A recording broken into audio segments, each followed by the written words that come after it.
A few weeks ago, I decided to do something I never thought I would ever do. I bought an iPad Air with a keyboard instead of buying a laptop. This was a big deal because neither the iPad or the keyboard were cheap. The iPad came in at $599 and the keyboard came in at $299. Putting in tax and all the other charges, it ends up being close to $1,000. This is basically the same price as a MacBook Air with an M1 chip, and for reference, the baseline iPad starts at $329. The keyboard on this thing is $30 cheaper than buying a whole new iPad. The whole reason why I got these two things was because I wanted something that allowed me to work more casually, something I could use while in bed, or something I could use while drinking my coffee upstairs on the breakfast table. But at the same time, I wanted something that would allow me to work as efficiently as my primary computer does at my home office desk. In this video, we're going to discuss the advantages and disadvantages of using an iPad and keyboard compared to a normal laptop. Hi there, my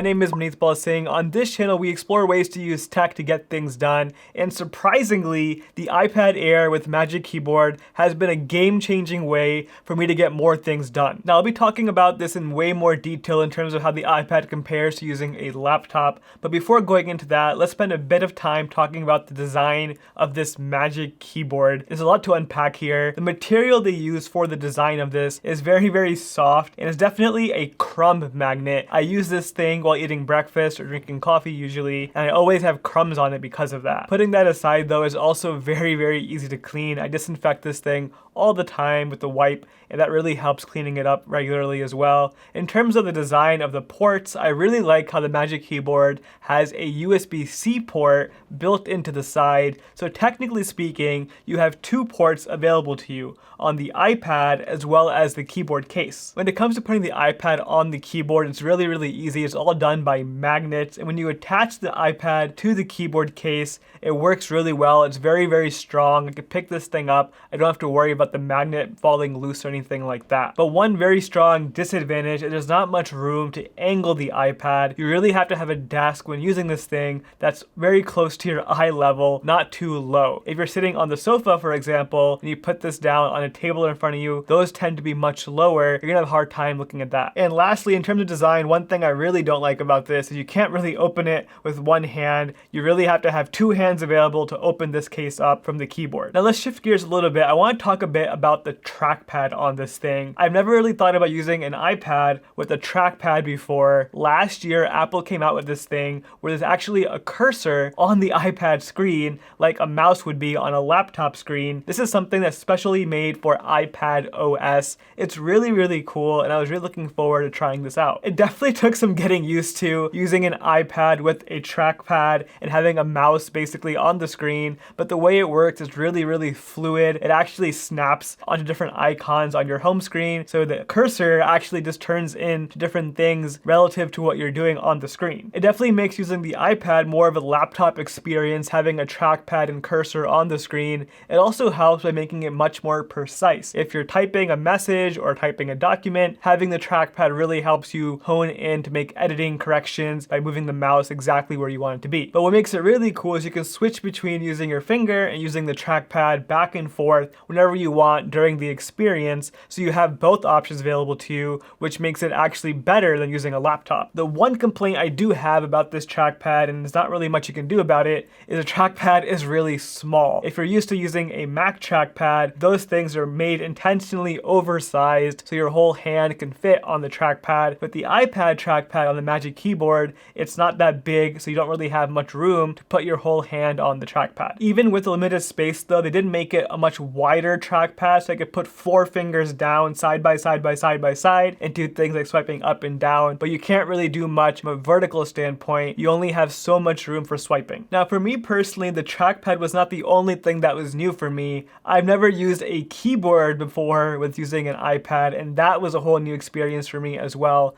Apple has been selling keyboard cases in the past, but this is my first time using it with an iPad, and that was something that I did not have a good time with when I first got the iPad Air and the Magic Keyboard. I was making so many mistakes when typing on this keyboard when I first got it. I was typing things wrong, it just wasn't fitting my fingers correctly. I was just having a terrible experience using the keyboard for the first time. It just felt really cramped. My fingers weren't lining up the way I'm used to with my laptop or my Magic Keyboard on my Mac Mini. It just wasn't working well. Thankfully, it did get better. With any new keyboard, you really have to break it in a little bit and get used to the new adjustments and having that muscle memory with the keyboard. And after using it for about a day, maybe 2 days, it was actually a breeze typing on it. It's kind of ridiculous how quickly I went from hating the keyboard to loving it all within 24 to 48 hours. It definitely is a smaller keyboard than I would have personally liked. It's just slightly smaller than a regular keyboard would be. But with that being said, typing on this keyboard is beautiful. I love the mechanism for the buttons. Pressing the buttons is just so satisfying. I actually enjoy typing on this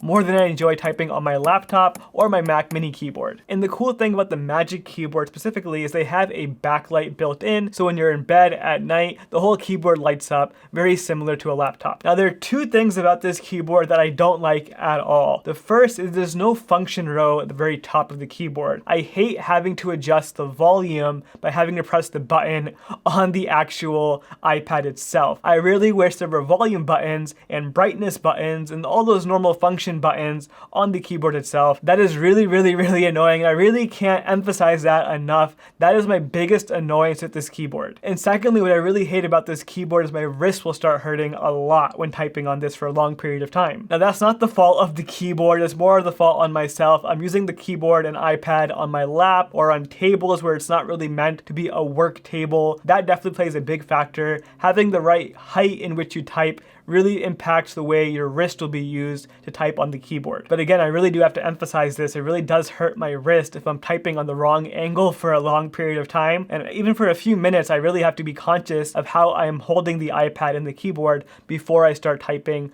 Otherwise, I'm almost guaranteed to feel wrist pain. Now, let's answer the big question in the room right now. Is having an iPad Air with a Magic Keyboard actually better than having a laptop? And my answer to that is kind of. It definitely is not a perfect experience, and I can't do things like multitasking. Like, you wouldn't be able to take a Zoom call and work on your email and other things all at the same time using an iPad. You really need a laptop for those kind of things. And speaking of multitasking, I've had the iPad Air and Magic Keyboard for almost 2 weeks now, and I still really haven't gotten used to all the multitasking gestures of split screen apps, pulling apps over, picture in picture. iPad OS is very powerful for multitasking, and everybody raves about it, but I've had this for 2 weeks now, and I've had to Google it so many times, figuring out how do I multitask on this thing efficiently, and it's not very intuitive. But one surprising, really cool thing that I really enjoy about the Magic Keyboard and the iPad Air with iPad OS is I was finding myself doing things like Spotlight Search and Command Tab or Command Spacebar,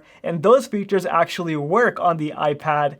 That's really cool. I can just Command Tab through all my apps, just like my laptop. I can do a spotlight search while in the middle of the app to open something else. Those are things that I really enjoy on my iPad. It's like having a souped up version of my iPhone. To be more specific on some of the struggles that I'm having personally on the iPad Air, things like Notion, for example, you can't really copy and paste between multiple apps. With WhatsApp, you have to use the Chrome web app, and even in there, you have to request the full desktop app to load, not the mobile version. Same thing for YouTube Studio. There are a lot of small things that just don't work well on the iPad because it's an iPad. Overall though, ever since getting the iPad, I can say without a doubt that I've been working more in a positive way and getting so many more things done. Having an iPad is a really good middle solution between using your phone and using your laptop. I use the iPad when I'm sitting on the sofa upstairs, watching TV, or in my bed before going to sleep, typing my journal entries, things like that. Having an iPad with a keyboard